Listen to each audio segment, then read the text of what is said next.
السلام علیکم ناظرین، میں ہوں پرویز اقبال۔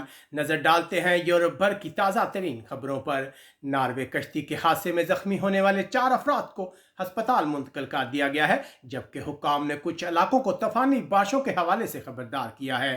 افغانستان کی بگڑتی صورتحال کے بعد ڈنمارک اور ناروے نے افغانستان میں اپنی ایمبیسیوں کو عارضی طور پر بند کرنے کا اعلان کیا ہے۔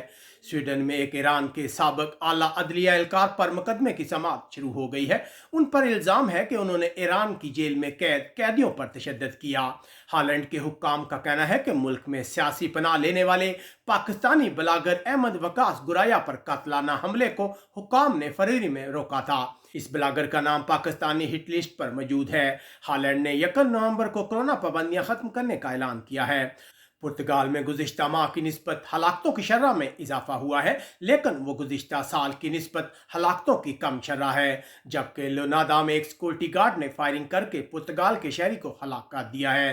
بیلجیم انٹورپ کے علاقے میں ایک گھر میں دھماکہ خیز مواد کے پھٹنے کے حوالے سے پولیس تحقیقات کر رہی ہے، جبکہ ہسپتال میں موجود کورونا کے باعث زیر علاج مریضوں کی تعداد 500 سے بھی کم ہو گئی ہے۔ ترکی کی جانب سے یونان کے ایک اعلیٰ عہدیدار کو ملک سے ڈیپورٹ کرنے کے معاملے پر دونوں ملکوں کے درمیان کشیدگی میں اضافہ ہوا ہے۔ یونان کے بڑے حصوں میں آگ پر قابو پا لیا گیا ہے، لیکن آگ بجھانے کے عملے کو ہائی الرٹ پر رکھا گیا ہے۔ فرانس کے دارالحکومت میں کرونا پاس کی شرط کے خلاف آج بھی احتجاج جاری ہے، جبکہ ایک ہی دن میں ریکارڈ 590 تارکین وطن فرانس سے انگلش چینل عبور کر کے برطانیہ پہنچ گئے ہیں۔ ترکی میں گزشتہ 24 گھنٹوں میں کرونا کے باعث مزید 157 افراد کی ہلاکت کے بعد جرمنی نے اسے کرونا کے حوالے سے خطرناک علاقوں میں شامل کیا ہے، جبکہ جرمنی 200 اسکول کے بچوں میں کرونا وائرس کی تصدیق ہوئی ہے۔ اسکاٹ لینڈ کی پہلی وزیر نکولا سٹرجن کی بہن کو گھریلو تشدد کے الزام میں گرفتار کر لیا گیا ہے، جبکہ برطانیہ میں یہ بحث جاری ہے کہ گزشتہ دنوں 5 افراد کو ہلاک کرنے والے شخص کو اسلحہ کیوں واپس کیا گیا۔ برطانیہ 8000 تارکین وطن کو ہوٹلوں سے تارکین وطن سینٹر میں منتقل کیا گیا ہے۔ اٹلی میں لگنے والی آگ دارالحکومت کے نواحی علاقوں تک پھیل گئی ہے۔ شدید گرمی اور خشک موسم کی وجہ سے آگ کو پھیلنے میں مدد ملی۔ اٹلی ان دنوں شدید گرمی کی لپیٹ میں ہے۔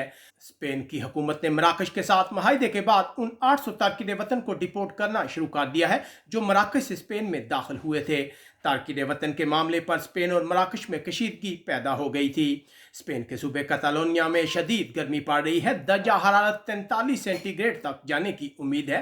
حکام نے لوگوں سے احتیاط کی اپیل کی ہے۔ یاد رہے کہ اسپین ان دنوں شدید گرمی کی لپیٹ میں ہے۔